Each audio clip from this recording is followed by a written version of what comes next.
Alright, hello everyone and welcome back to my Fallout 4 Mod Spotlight series, where today we are having a look at the 12.7mm SMG mod, which is being released by user MyCart.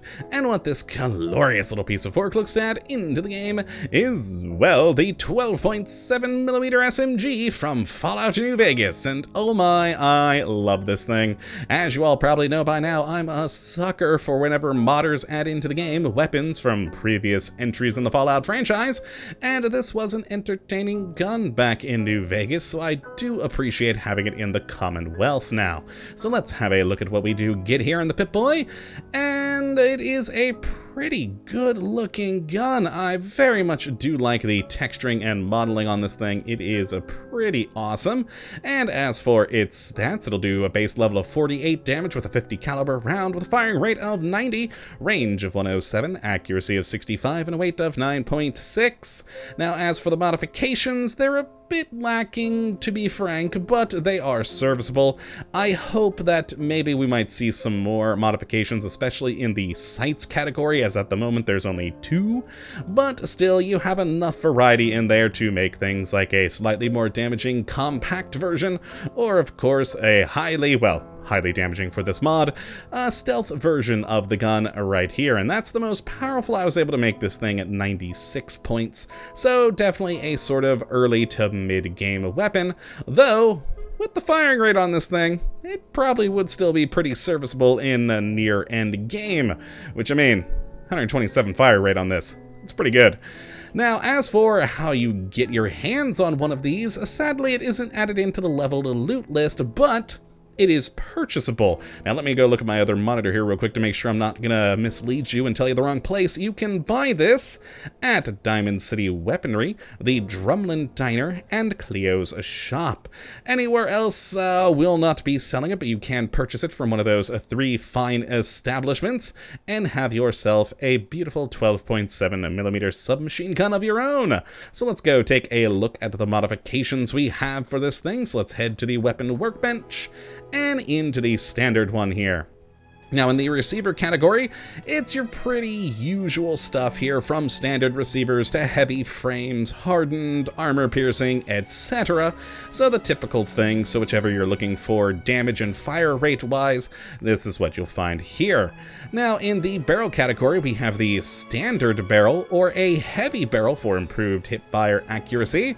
Then in stocks, we either have the full stock, which does seem to be standard, and then a short stock if you're wanting it to be a bit more stubby.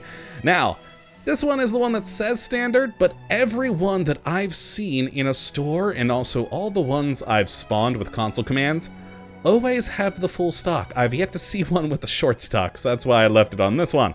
Now then, in magazines, we have either the standard or a stacked magazine for improved capacity. After that, we have the sights, where we have just the standard iron sights, which are serviceable, but, you know, they're iron sights, and a reflex sight. I would love to see some other things in here, but for now, this is what we get.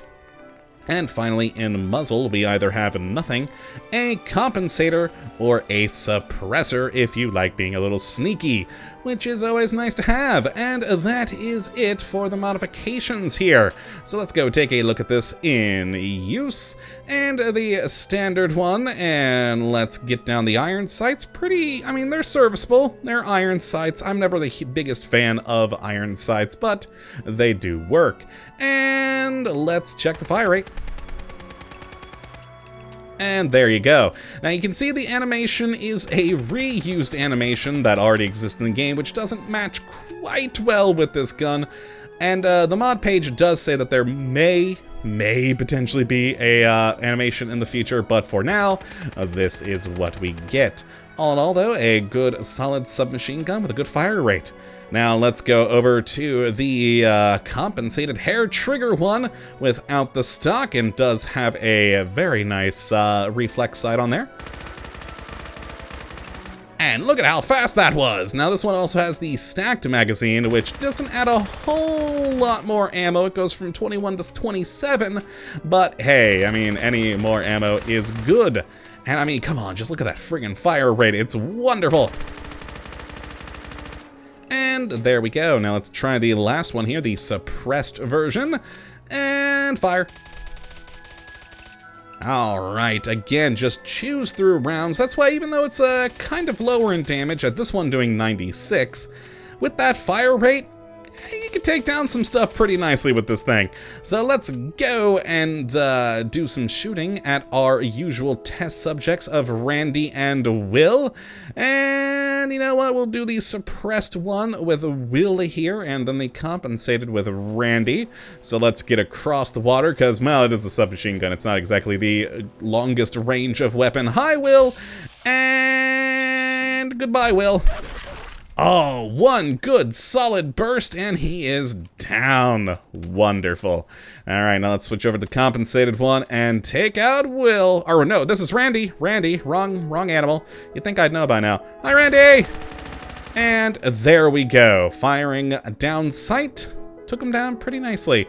But yes, that is the 12.7mm SMG from Fallout New Vegas. It's a fun little weapon, and I very much do enjoy seeing this gun back in the world again. As, I mean, come on, who doesn't love the New Vegas weaponry?